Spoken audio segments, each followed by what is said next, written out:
Bonjour et bienvenue à tous. Aujourd'hui, je vous parle de l'épreuve de la compréhension écrite du TEF avec la nouvelle plateforme. Bienvenue sur MyNided Français. Si vous êtes nouveau, n'hésitez pas de vous abonner et d'activer la notification. La nouvelle plateforme a apporté une nouveauté qui n'est pas forcément agréable pour les candidats. Pourquoi?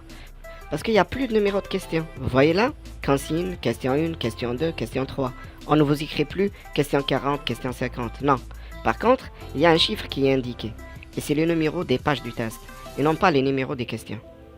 Je tiens à préciser là. Vous allez trouver ceci. Et vous allez trouver ces numéros en haut.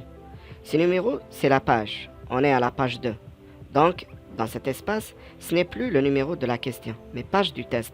Par contre, ce qui va vous aider beaucoup pour comprendre, c'est ça, c'est la barre de progression. Si vous êtes à ce niveau-là, vous n'êtes même pas au milieu de votre test. En plus, c'est avec le type de question que vous allez vous repérer aussi. Avec cette nouvelle plateforme, il n'y a plus le navigateur de questions qui existait avant, qui vous permettait de naviguer entre les questions. C'était un petit tableau qui comportait les 50 questions du test, de la question 1 jusqu'à la question 50. Et à chaque fois, vous répondez à une question, elle change de couleur. Donc, la navigation entre les questions était facile, mais plus maintenant. Avec la nouvelle plateforme, vous avez le numéro de la page et suivant précédent. Si vous voulez zapper des questions, par exemple, vous voulez commencer par un type de question quelconque, vous allez faire suivant, suivant, suivant, vous répondez et vous allez faire précédent, précédent, précédent. Et c'est une perte de temps énorme. Alors, je vous conseille de ne pas le faire. Maintenant, on commence par la section A, le premier type de question. Ce genre de question repose sur définir la nature, la fonction et les informations principales d'un document simple. Quoi, où, pour qui, dans quel but, etc.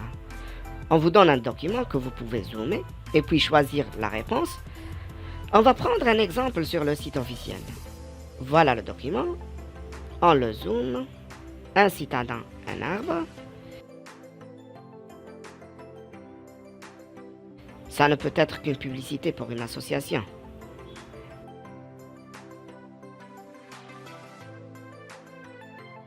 Et faire un don, parce que 5 € égale un arbre, on demande aux gens de faire un don. Deuxième exemple, on voit le document, vous êtes notre meilleure cliente, vous offre, alors on annonce un cadeau.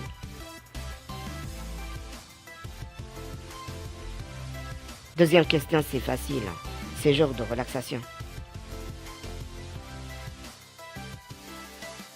La troisième question, hors vacances scolaires et jours fériés, alors c'est la réponse 4. On entame la section B, et c'est la section la plus difficile de cette épreuve. On va évaluer votre compréhension d'un document en détail et votre compréhension des informations clés. On vous donne des documents texte court, texte lent et un schéma. Chaque document a plusieurs questions. Les questions se posent l'une après l'autre sur des pages différentes. Je vous recommande de lire les questions avant de lire le texte. On va prendre un exemple du site officiel.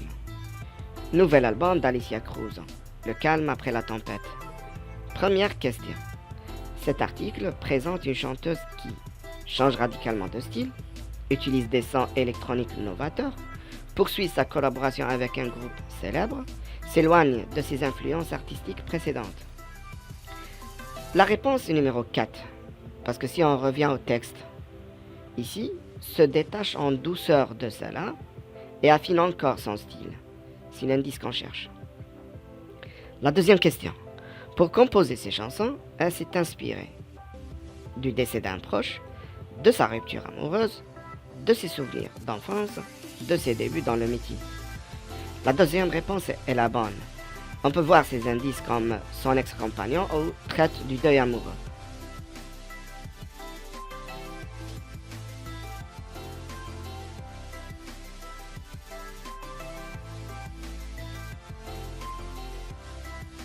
La troisième question, elle propose un album au ton émouvant, à l'ambiance sombre, aux accents de révolte, à l'atmosphère légère. La première, c'est la bonne réponse. L'indice, c'est souvent touchant.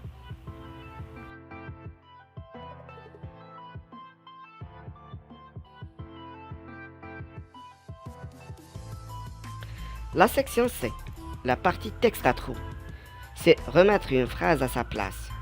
D'accord? Vous avez partie 1, c'est là où la phrase a été coupée et elle a été placée parmi les 4 propositions. Et on vous demande de bien lire votre texte pour savoir laquelle va reprendre sa place. Bon, j'ai des indices. Si je réfléchis, la première me dit le principe sera mis en place d'ici la fin de l'année. Ça indique que l'action n'est pas faite, ça reste un projet et je retiens ça. Alors, la deuxième, le recyclage ne rapporte pas d'argent pour le moment. Ne pas la négation. Donc je dois trouver dans la phrase précédente ou la phrase suivante qu'il n'y a pas encore de gain. La troisième, ainsi donc, ça annonce la conclusion, la conséquence de quelque chose. Elle ne finit pas dans une poubelle ou dans une déchetterie. La quatrième proposition, l'opération est financée par une taxe incluse dans le prix d'achat. Si je lis, on appelle ça la responsabilité élargie des producteurs. Le principe est simple, un industriel ou un distributeur qui vend un produit à son client doit le reprendre quand il est usé ou cassé, afin de le recycler. C'est ainsi qu'ont été récoltés l'an dernier en Belgique plus de 800 millions d'euros. Donc j'élimine la première parce qu'il y avait sera, le projet est déjà fait. J'élimine la deuxième, ne rapporte pas d'argent, parce que la phrase suivante me dit qu'il y a eu une rentrée assez importante. La troisième, je l'élimine aussi à cause du ainsi. Ainsi, c'est ainsi. J'ai un double ainsi. C'est pas possible, la construction en français ne le permet pas. Elle me reste la quatrième. On vérifie.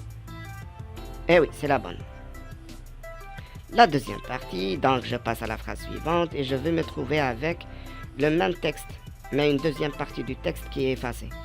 Et ainsi de suite jusqu'à ce que je puisse remettre toutes les parties du texte. Quand on finit avec les textes à trous, on va avoir des phrases dans le désordre. Et vous allez les reconstruire. Et là, quand même, il n'y a pas beaucoup de difficultés par rapport à ces éléments. Parce que si c'est une recette, donc, c'est pas difficile. D'abord, ensuite, etc. Si c'est un récit, je vais avoir des connecteurs chronologiques. La première action, la deuxième, la troisième. Si c'est une argumentation, je vais avoir des connecteurs logiques. En effet, en outre, en plus, enfin, etc. D'accord? Donc, faites attention à ça. Et faites attention au temps des verbes. Un texte où il y a un flashback, on annonce une information, on fait un retour en arrière, dans le passé, et on revient vers le présent. Il y a toujours une logique pour la progression d'un texte. On va essayer de voir avec celui-là. La première, on va choisir la deuxième. Pourquoi? Parce qu'on annonce les circonstances. Mercredi, voilà ce qui s'est passé. La deuxième, c'est la première. Parce qu'on explique ce qui s'est passé. En plus, elle remplace la bouée gonflable. La troisième, c'est la quatrième. Pourquoi? Parce que dans la quatrième, on me dit, dans le monde, il y a des personnes qui n'étaient pas convaincues par cette expérimentation. Donc, cette expérience suscite le mépris de certains milieux. La quatrième, il y a le mais, une concession. Une partie était contre, mais l'expérience a réussi. On vérifie. Eh oui. Le dernier type de question, c'est de trouver le bon sens d'une phrase. Ici, on vous donne une phrase et on vous demande de choisir la reformulation qui a le sens le plus proche. Et là, quand même, il n'y a pas beaucoup de difficultés. On va voir avec l'exemple du site officiel aussi. Je vous en prie. Merci. De rien. Bonjour. Et la vôtre. La bonne réponse, c'est de rien. Un autre exemple. Et s'est donné beaucoup de peine pour réussir. Il a réussi grâce à sa ténacité. Et il a réussi malgré sa tristesse. Et s'est fait mal quand il a réussi. Et s'est bien débrouillé pour réussir. La bonne réponse, c'est la première. On vérifie. Eh oui, c'est la bonne. Et voilà, on termine avec la compréhension écrite. J'espère que ça vous a plu et aussi été bénéfique pour vous. À la fin, je vous dis merci et au revoir.